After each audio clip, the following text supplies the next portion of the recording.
Hello viewers, welcome to Appy kitchen. আজকে আমরা বানাবো আলু দিয়ে ডিমের ঝোল। ডিমের ঝোল বানাবার আগে সবার আগে আমরা 3টে সেদ্ধ ডিম নিয়ে নিয়েছি, খোলা ছাড়িয়ে নিয়েছি।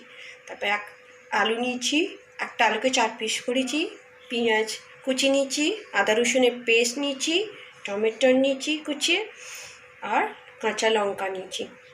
এবার আমরা ডিমের ঝোলটা করতে আরম্ভ করব। সবার আগে আমরা গ্যাসের ফ্লেমটাকে অন করলাম, করে কড়াটাকে বসিয়ে দিলাম। কড়াটাকে গরম হতে দিব। গরম হওয়ার পর আমরা হইতে সর্ষের তেল দেব। কড়াটা গরম হয়ে গেছে, কড়াতে অল্প করে তেল দিলাম ডিমগুলো ভাজার জন্য। ভাজার আগে ডিমগুলোকে ছুরির সাহায্যে এইভাবে কেটে নিলাম।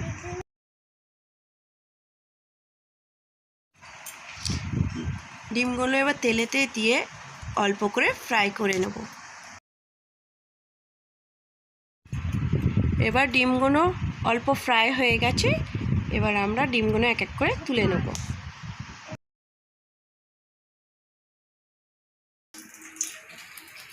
এবার আমরা ডিমের ঝোল করবো বলে আর একটু তেল অ্যাড করব।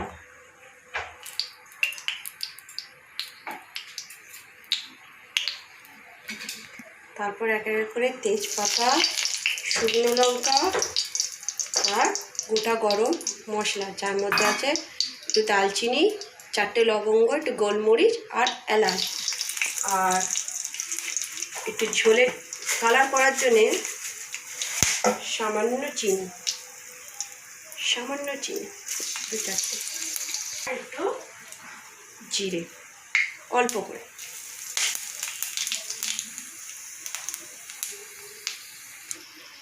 এবার মশলাগুলো হয়ে যেতে এবার মধ্যে অ্যাড করবো আলু।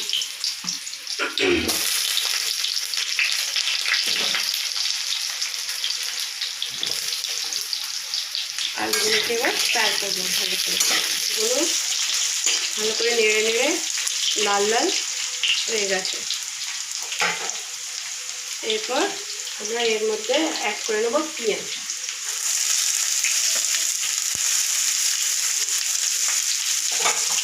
পেঁয়াজটা আর আলুটাকে একসাথে ফ্রাই করতে।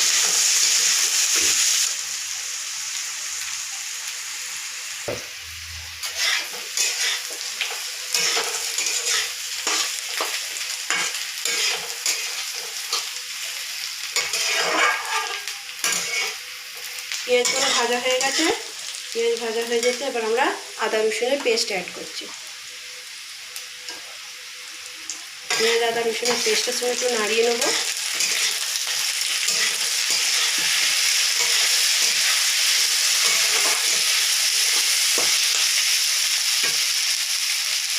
পেঁয়াজ আদা রসুনের পেস্টের সঙ্গে একটু নাড়িয়ে নেওয়ার পর এবার টমেটো আর কাঁচা লঙ্কা অ্যাড করে দিলাম।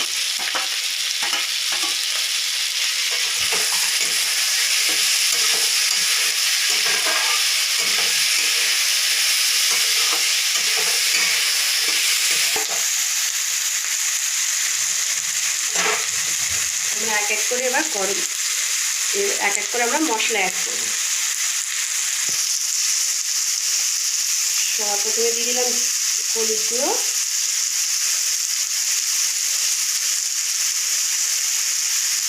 তারপর জিরে গুঁড়ো,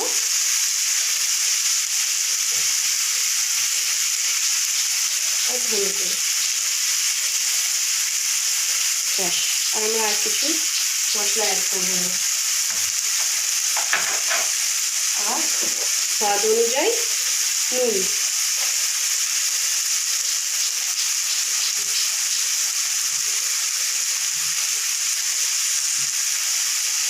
এইগুলোকে সব মিক্স করে ভালো করে নাড়ব। আলুর সাথে সব মশলাগুলো দিয়ে ভালো করে আলুর সাথে এবার নাড়াচড়া করে নিচ্ছি।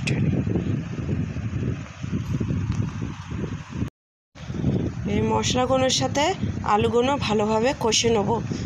ততক্ষণ কষবো যতক্ষণ মশলার থেকে একটু তেল ছেড়ে না যায় কড়াতে। এবার মশলার সাথে আলুগুলো আবার ভালোভাবে কষা হয়ে গেছে। যেহেতু এটা আমরা ডিম দিয়ে আলু দিয়ে ঝোল করব, তো এবার আমরা জলটাকে পরিমাণ অনুযায়ী অ্যাড করব। জলটা পরিমাণ অনুযায়ী অ্যাড করার পর এবার জলের মধ্যে আমরা ডিমগুলো দিয়ে দেবো, আর ডিমের সাথে ঝোলটাকে এবার ফুটতে দেবো। এবার ডিমের ঝোলটা ফুটতে আরম্ভ করবে। আলুগুলো যেহেতু আমাদের তাড়াতাড়ি সেদ্ধ হয়ে যায়, একটা থালা চাপা দিয়ে দিলাম।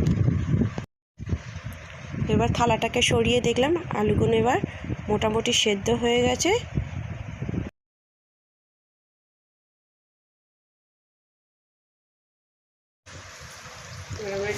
এবার আমরা ঝোলের মধ্যে ধনেপাতা কুচি অ্যাড করে নেব। এবার ধনেপাতাগুলোকে ভালো করে ঝোলের সাথে মিক্স করে একটু ঝোলটাকে ফুটিয়ে নেব। এবার আমাদের ডিমের ঝোলটা ভালোভাবে ফুটিয়ে নিয়েছি। এবার আমাদের ডিমের ঝোলটা প্রায় হয়ে এসেছে, আর 2-3 মিনিট ফুটিয়েই আমরা ভালো করে নামিয়ে নেব। এবার আমাদের ডিমের ঝোল রেডি হয়ে গেছে। গ্যাসের ফ্লেমটাকে অফ করে দিয়ে একটা পাত্রে। ভিউয়ার্স, আমার এই ডিম দিয়ে আলু দিয়ে ঝোলের রেসিপিটা আপনার কেমন লাগলো প্লিজ কমেন্ট করে জানাবেন, আর ভালো লাগলে প্লিজ একটা লাইক করবেন, আর প্লিজ চ্যানেলটাকে সাবস্ক্রাইব করে দেবেন। Thank you for watching my video.